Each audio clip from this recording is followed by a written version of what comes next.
This is CBS 12 News at 3. Thanks so much for joining us on the CBS 12 News at 3. I'm Luli Ortiz. Well, as we come on the air, he hit me first. A 70-year-old man is accused of killing an assisted living housemate after an argument over TV. Now, this is Stephen Wolf right here. He is charged with second-degree murder in the death of another resident earlier this month at the Hidden Gardens Assisted Living Facility. Deputies say Wolf beat the victim with a stool repeatedly. The victim, who had advanced Parkinson's and dementia, suffered a fractured skull and later died. Now to the Treasure Coast, where the son of a St. Lucie County Sheriff's deputy has turned himself in connection to a deadly crash back in February.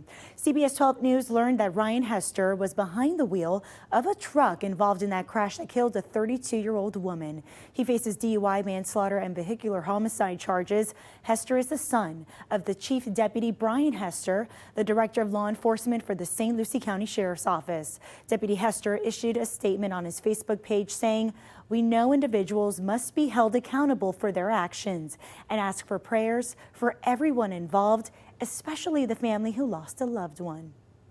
And West Palm Beach police are investigating a body found at a bus stop on Australian Avenue and 42nd Street. Officials say at this time, no foul play is suspected, but this investigation is ongoing. Continuing to provide food for families in need. That was the message from Governor Ron DeSantis during a food bank visit in West Palm Beach today. And we brought you a portion of his visit live on CBS 12 News at noon. He asked for a $1.6 million gift for the Food for Kids program.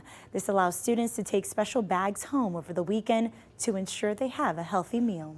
We're now able to do even more to close the gaps on food insecurity. I think what they've done here is a true community effort. They've worked hand in hand to address this pressing issue. So I want to thank everyone involved for the service to the community. And the food bank in Lake Worth has historically provided more than 200,000 hungry residents meals for them every month. But since the start of COVID-19 pandemic, the demand for food assistance has tripled. Now, before his announcement at the food bank, Governor Ron DeSantis stopped in Wellington to talk about the future of water projects across the state. He praised lawmakers in Tallahassee for budgeting for the more than what he asked for to go to the environmental projects in the upcoming year, including the key reservoir in Everglades restoration. Well, turning now to weather, here's Michael with an update, and it's a gorgeous day out there on this Earth Day. Yeah, Michael. It certainly is, Louis. Take a look here. We've got a nice change to drier out there. Whether you're in Jensen, Boca, Palm City, or Vero Beach, sunny to partly cloudy skies out there. And the air is dried out a little bit. Right now, West Palm is 82 with partly sunny skies, winds north-northeast at 13. Humidity is 58%, and you can see the dew points are in the pleasant range, low to mid-60s for just about all of us in the green there. A little bit more muggy, but still dew points in the mid-60s. Not bad for this time of year along coastal sections of Palm Beach County. We stay mainly clear for your Thursday evening and Thursday night, so you're good to go for evening activities. We're slowly sliding only down to the lower 70s for the coast by tomorrow morning. Treasure Coast and interior Palm Beach County, you'll see lows in the mid-60s, maybe low 60s far north and west. Coming up in just a few minutes, we'll take a closer look at your neighborhood numbers. We're already tracking the next front into the area, and a look at your weekend forecast too. On the Treasure Coast, the Indian River County Sheriff's Office is mourning the loss of one of their canine officers. Trainee Joker died last night following a training exercise.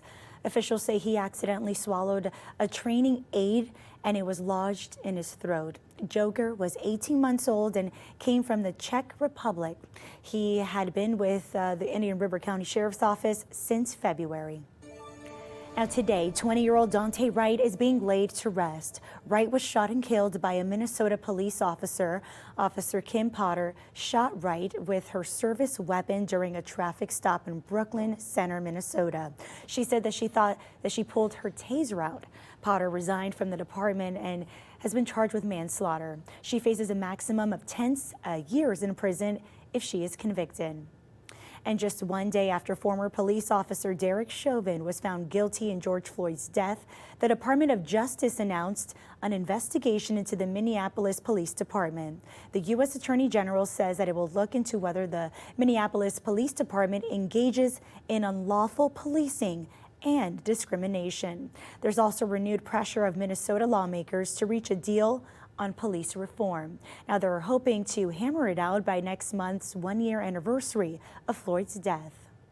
And after the guilty verdict, a lot of people instantly went to social media expressing a range of emotions.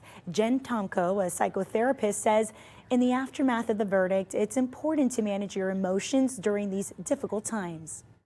I encourage you to recognize your emotions, whether you're angry, happy, scared, or thrilled. Whatever it is, we have to keep perspective about what we can and cannot control. And Tomko goes on to say to accept your emotions, all of them, practice self-care, and remember to be kind to yourself. And lastly, if you recognize your emotions are getting out of control, reach out to a mental health expert. Well, making headlines today, right now, the Dow dropping over 300 points at one time. Now, this comes after a report President Biden plans to propose a higher capital gain tax for the rich. Now, here's a look at the board right now. Investigators say the Boulder grocery store shooter had large capacity magazines illegal in Colorado. Now, the magazines were capable of holding more than 15 rounds. Investigators found 10 magazines either on the shooter or in his vehicle, and they're working to find out where he got them. So based on the information available to us at this point, we don't have any reason to believe they were sold illegally. In other words, if there was a store or dealer that sold the magazines illegally, charges could be filed and would be filed against that store or individual. Now, the shooter's motive has not been determined. Ahmad Alisa faces 54 charges related to the shooting that left 10 people dead, including a police officer, 1 month ago today.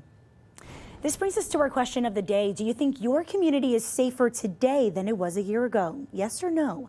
You can weigh in right now on our CBS 12 social media pages, Twitter, Instagram, and Facebook. Now, the House has voted in favor of statehood for Washington, D.C. along party lines. The district has a non-voting delegate in Congress and no representation in the Senate. Now, if D.C. becomes a state, government buildings would remain under federal control. The district is a majority Democrat, and statehood faces opposition from Republicans. It would need 60 votes to pass the Senate. Still ahead at 3, celebrating the planet today, how close the state is being from the Sunshine State to the Solar State, and the company making it possible, and the connection between sleep and dementia. Next at CBS 12 News keeps an eye on your health.